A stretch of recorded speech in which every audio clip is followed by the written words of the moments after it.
vaše tela vlnia sa v masovom hrobe histórie. My máme myšlienku, duše, čo v tele žije. A ako mrak odchádzajú, z tiel unikajú kudele duši ako stoky, ten dotyk a únik prehnanej hmoty. Duše, čo stúpajú hore prúde plynúcej doby.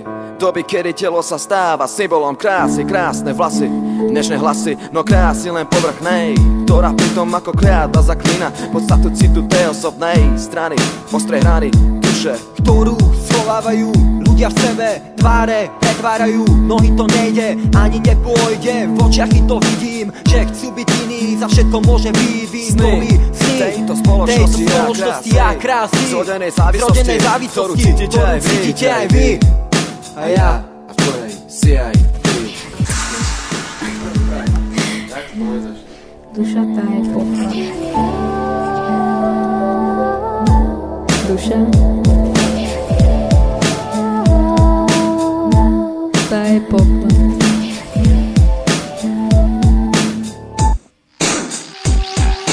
Základ vzťahu je úprimný pohľad do očí, je doklad dotoženia si odpad. Ako ľudia, ktorí pozerajú do očí i klasú tvári so žavým pohľadom, zotročí ti dušu a zmení ti názor na nich. Mnoho utajených klamstiev im ostane v dlani. Pani s dokonalosťou líniou, tváro z reklamy, no vedomosťou nulovou. Pani nechádza sa v žiari svetiel, ani nevšíma si žvôkov preletel. Nával slávy, vstúpole do hlavy, svojou krásou podmanila si tie ľudské davy. Ja milujem tie krásky, ja milujem ich oči, ja milujem ich telá, stvorený sexy zločin pre myšlenky a činy opačného pohlavia. No využívaní si nás ľahko podmania. Ja milujem tie krásky, ktoré sú sebavedomé, zo zrkadla smasky, vedomé namyslené a práve sebou odsúdené. Keď pomyslím na to, ako niektoré z vás vádzajú telom riaditeľov podnikov a bank, mám odpor k vám a pochybnosti o tom, tak prečo s telom zaobchádzate ako so šrotom? Tak ako devky stojace na rohu ulice, riechy pachajúce, zaplatené, nemajú hranice, no len jeden koniec, ich tela do manice a duše zatratené. Lutujem ich už odsúdený osud, no nezmeníme ich ani našimi slovami. A to sú ty a moja duša, ja a tvoje telo je to, čo ma skúša. A tvoje telo je to, čo ma skúša. Či vydržím dlho, či len tak nepodľahnem. Na prvý pohľad telo je len póza, no duša tá je poklad. Ty a moja duša, ja a tvoje telo je to, čo ma skúša. Či vydržím dlho, či len tak nepodľahnem.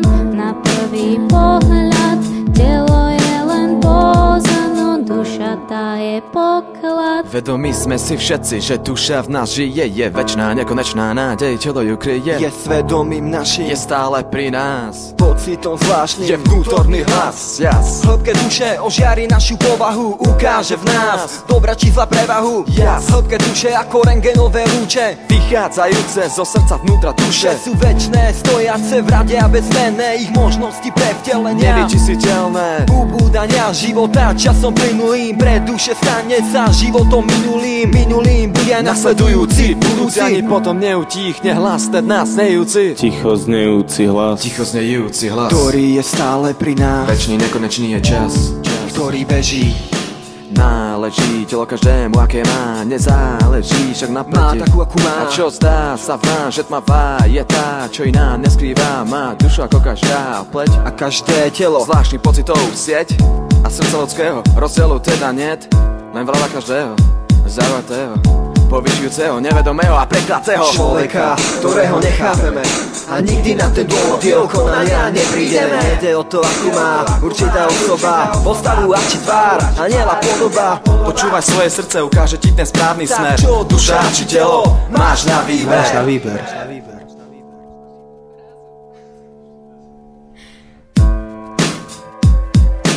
Ty a moja duša, ja a tvoje telo je to, čo ma skúša.